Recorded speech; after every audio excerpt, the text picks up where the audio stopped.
मेरा नाम वंशिका है। मेरे को सीलिक डिसीज 2013 में हुई थी, बट अब वो ठीक हो गई है। मेरे घर में जब आलू के परांठे बनते थे या फिर मैं अपनी किसी फ्रेंड के घर जाती थी, जब उसका बर्थडे या फिर कुछ होता था, तो मेरे को स्पेसिफिकली पहले मेंशन करना पड़ता था कि मैं ये चीज़ नहीं खा पाऊंगी क्योंकि मेरे को ऐसी प्रॉब्लम है। बट अब ऐसा कुछ भी नहीं है, मैं सब कुछ खा सकती हूँ just because of doctor Gangwar, क्योंकि उन्होंने मेरे को मोटिवेट किया कि हाँ, अगर मैं दवाई खाऊंगी तो ये ठीक हो जाएगा। Thank you. सबसे पहले इसको 16 नवंबर 2013 में डायग्नोज हुआ था कि इसे सीलियक डिजीज की प्रॉब्लम है। उस टाइम में इसे और भी इसके साथ और प्रॉब्लम्स थी, तो हमने इसे पीजीआई में एडमिट करवाया और वहाँ पे 1 मंथ तक एडमिट थी। फिर लेकिन वहाँ पर भी एडमिट होने के बाद इसके शरीर में पानी भर गया था। तो हम इस चीज़ से बहुत घबरा गए थे कि एक तो लड़की है और दूसरे के घर जाना, फिर हमसे कभी गेहूँ है, दूसरे के घर जाकर कैसे एडजस्ट कर पाएगी। फिर भी मैंने फेसबुक पे ऐसे ही ऐड देखी डॉक्टर गंगवाल की, फिर मैंने इनसे कांटेक्ट किया कि क्या हमें जयपुर आना पड़ेगा। तो उन्होंने बोला कि नहीं, इस प्रॉब्लम का सोल्यूशन आपको चंडीगढ़ में ही है। तो सारी रिपोर्ट्स इसकी नेगेटिव ही आई हैं और अब इस टाइम 0.02 पे मेरी बेटी की रिपोर्ट है, वो गेहूँ खाते हुए है। तो इस चीज़ से हम बहुत खुश हैं और हम चाहते हैं कि आगे भी भविष्य में सारे बच्चे इनसे जो भी इनके पास पेशेंट आते हैं वो सब सही हो। हमारी यही कामना है। All the best for you doctor. मैं वंशिका के फादर सुंदरम पांडे हैं।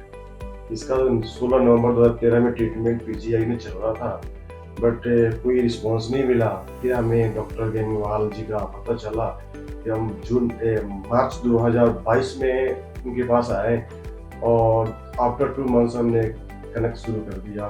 और बीच में 1-2 रिपोर्ट निगेटिव आया था, बट संभल गया था केस। और अब आज की डेट में हमारी गुड़िया बिल्कुल ठीक है और आज हम डॉक्टर साहब से बहुत खुश हैं और हमारी गुड़िया की लाइफ उन्होंने अच्छी बना दी, क्योंकि ट्रीटमेंट हमने बहुत कहीं से कराया लेकिन ऐसा ट्रीटमेंट कहीं से नहीं मिला, क्योंकि पीजीआई जैसा हॉस्पिटल इस चीज़ को नहीं संभाल पाया, बट डॉक्टर गंगवाल जी ने संभाल लिया।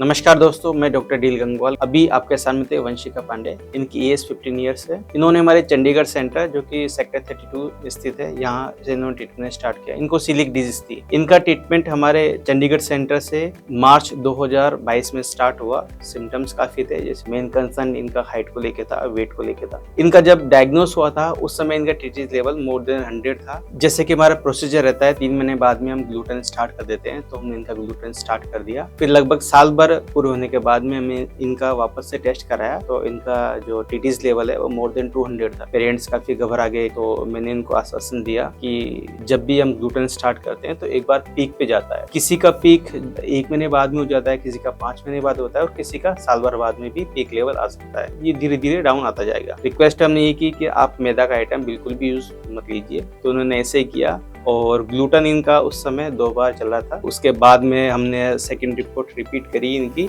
इसके बाद में अगस्त 2023 में वापस से इन्होंने टीटीज लेवल चेक कराया, तो टीटीज लेवल घट के और 34 पॉइंट समथिंग पे आ गया। तो इनको काफ़ी खुशी मिली, खुशी हुई काफ़ी, और हमको भी वो मिली कि चलो ग्लूटेन चल रहा है, बच्चे की लंबाई भी बढ़ रही है, सिम्टम्स भी ठीक है, और जो है अब लेवल जो है धीरे धीरे डाउन आना स्टार्ट हो गया है। हर 3 महीने में 4 महीने हम टेस्ट करवाते हैं। सिम्टम्स ठीक चल रहे होते हैं, इसके बावजूद भी हम एक बार टीटीसी चेक कराते हैं ताकि किसी भी तरह की कोई दिक्कत हो रही हो तो उसका भी हमको पता रहे। तो लास्ट टेस्ट था इनका, तो वो भी इनका नेगेटिव था, 2 पॉइंट समथिंग था, जो कि नॉर्मल रेंज में आता है। किसी भी तरह के सिम्टम्स नहीं थे। सीलिक डिजीज एक ऑटो इम्यून डिसऑर्डर है जिसमें काफ़ी कॉम्प्लिकेशंस रहती है। हमारा ट्रीटमेंट प्योरली होम्योपैथी ट्रीटमेंट है। ये हमारा चंडीगढ़ सेंटर था जो कि मंथ के 4th सैटरडे संडे रहता है, तो आप विजिट कर सकते हैं। Thank you so much.